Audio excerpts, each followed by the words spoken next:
Alrighty guys, welcome to another episode of Rooster Tech, and today we have ourselves the Perixx PX-1200 Illuminati, the Illuminati gaming keyboard. Let's go with that. Alrighty, so if it wasn't already obvious enough, this is going to be an Illuminated gaming keyboard, not Illuminati. I was only kidding, of course. Full size. I'm just going to read summarize what's on the box. Full size, letter illumination, 6 hotkeys. We'll get to that. Palm rest, Windows lock, and a lighting wheel. I made the mistake of thinking that the wheel also controlled volume, but that's going to be your buttons up here. So, the box doesn't say too much. It has a couple languages here on the back, which is basically summing up the same thing, again in several languages. The LEDs are going to be, I believe, blue, red, kind of a pinkish purple, and I think that's it. I thought there was green, but maybe I'm mistaken. Anyway, let's go ahead and see what is in the box. Put that more in center of the camera first. Get yourself a little manual here, pretty self-explanatory, addresses a few things, what you could do with the buttons, etc., etc. And then, I guess this is the palm rest, if I can just get it out. And here's your palm rest, right there. That's gonna, oh, fingerprints already. That was me, sorry. And you get, oh, what? I guess they forgot to send me the keyboard. Alrighty, anyway, I was kidding. Here's the keyboard itself. Of course, I received one. And yeah, as you can tell, it's, well, I mean, from first glance, it's a full-size keyboard, of course. And it does have actually some heft to it. It doesn't feel very flimsy and cheap. And you know what? I never did a flex test, so I'm doing that right here. You know, minimal flex, man. You know, for an all-plastic keyboard, this has minimal flex, but it's got some heft. It is pretty nice in that regard. Now, just to point out, this is going to be a rubber dome or, membrane keyboard. I will be showing you guys that in just a moment when I pop a key off. And as you can see, you know, right underneath there where the light is, the LED's illuminating from, you can see the actual dome itself, the membrane that the key actually has to actuate to therefore make the keystroke happen. So again, this is not a mechanical keyboard. This is a more budget-oriented, you know, economical gaming keyboard. And right now, as you can see, the lights are actually turned off, but I went ahead and did that on purpose. As soon as you plug it in, the lights will turn on. And so if you want to go ahead and actually do that, you want to go ahead and push this button. I'm going to show it in a darker, you know, lit scenario so you guys can see it much better. This is also going to adjust this little wheel right here. It's going to adjust your intensity of the light. As you can see, I mean, I slightly see it, but thanks to the camera and the light, you can barely see it on the video there. But now, this is as bright as it's going to go. It's fairly bright. It's not annoying. And there you go.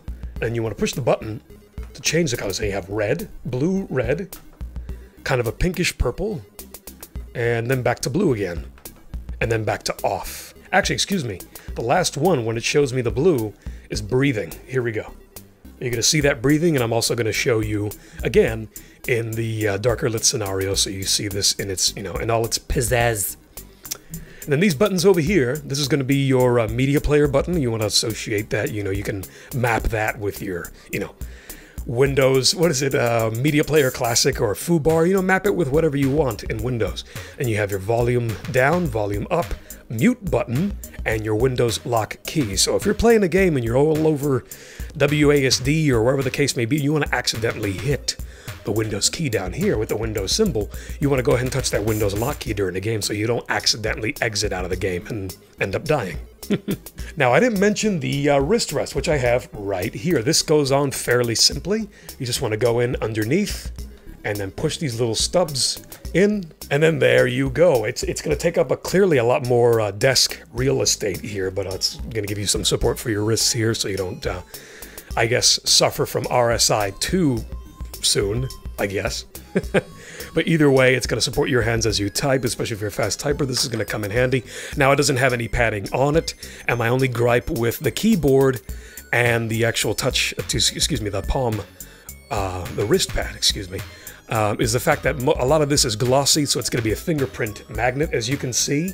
And over time, glossiness, especially being that it's more than likely some kind of coating on top of the paint that makes it glossy, it's going to eventually flake or maybe bubble or fade over time. And that's, you know, just think about it. If that doesn't really matter to you, you just want a functional keyboard, and aesthetics don't really matter so much, especially at the price point that this comes in, because this is not going to break your bank, then, you know, you can probably overlook the fact that it's glossy, and that those are probably going to be symptoms you're eventually going to suffer from, you know, experience, by having glossy surfaces.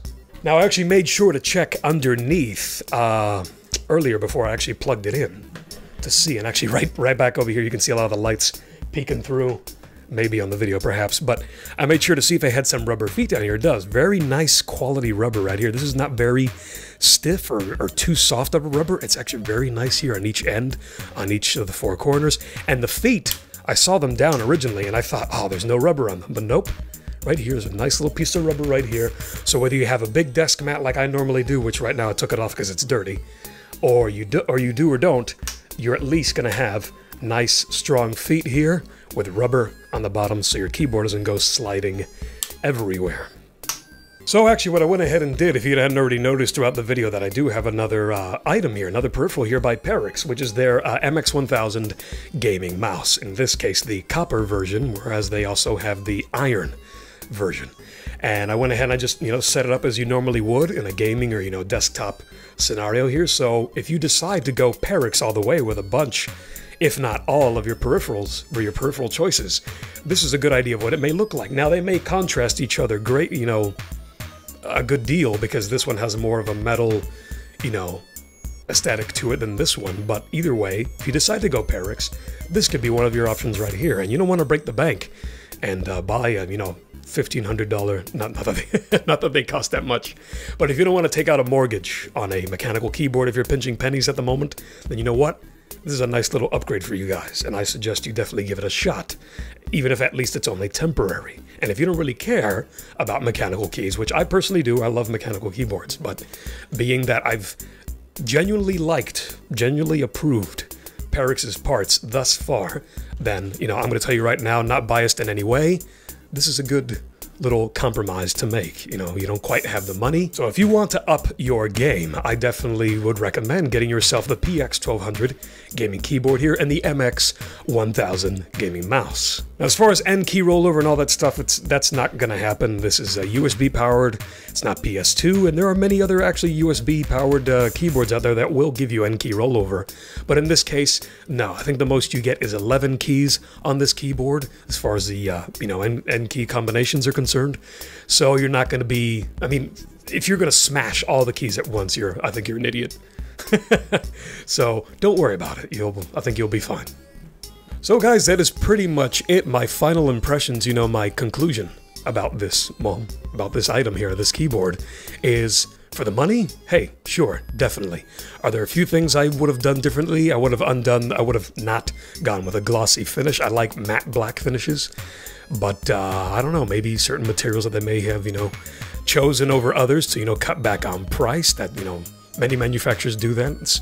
Sometimes they just have to, or they try something out and see how it goes, and then, you know, judging by your feedback, guys, I'll have Perixx look at the comments. Just leave your feedback below of what you think of the aesthetics of this thing, and he knows, maybe perhaps for a future product they'll consider it. But yeah, so that pretty much does conclude the review. At the end of this, I'm going to do some glamour footage after I wipe off all the fingerprints, of course, too, and maybe provide some, I don't know, sexy music or something. I don't know.